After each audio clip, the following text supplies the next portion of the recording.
To Republican Congressman Dan Meuser. Lovely to have you with us, Congressman. Let me just ask you about the timing of this, because he could have met President Putin on the, on the sidelines of the G20 in Rome in October.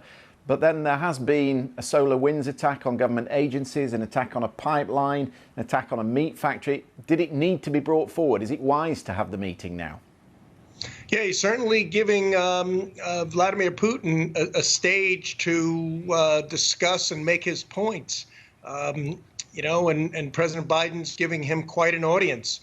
We've got ourselves a dictatorial leader of Russia that is the center of much trouble that comes across not just the U.S. but all nations. He basically supports much of what Iran's actions are. There were election allegations in the past. We have cyber security, serious issues emanating out of Russia, and yet we're having a one-on-one discussion with him. I certainly hope the U.S. and I would certainly hope that President Biden would go in from very much of a position of strength, laying out things in a truthful, realistic way, and expecting the proper and lawful responses from Putin. I suppose President Biden would say, well, if President Trump had done that in Helsinki in 2018, we wouldn't be in this mess. Well, what mess is that? Prior to COVID, we had one of the strongest economies that the United States has ever had. Our military was at our most power and funded. Our trade agreements were delivering for the U.S. Of course, we had the COVID disaster that came out of Wuhan, China. So, look, it's not about who caused what. We got to deal with right now. I am a Republican, but guess what? We all have to work together, but we need to face the truth.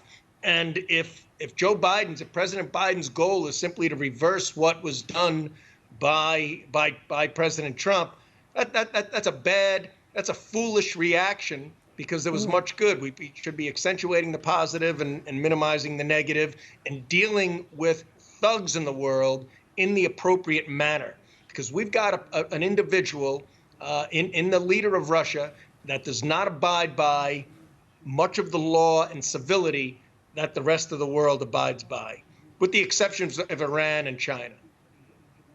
Congressman, what do you think the single biggest threat? Yeah, and North Korea. What do you think the single biggest threat to American national security is that Moscow poses at the moment?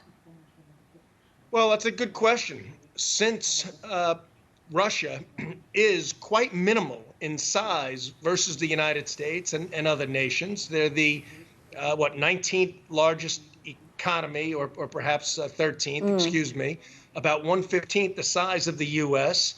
Yes, they have massive amounts of nuclear weapons, and so they are a military power.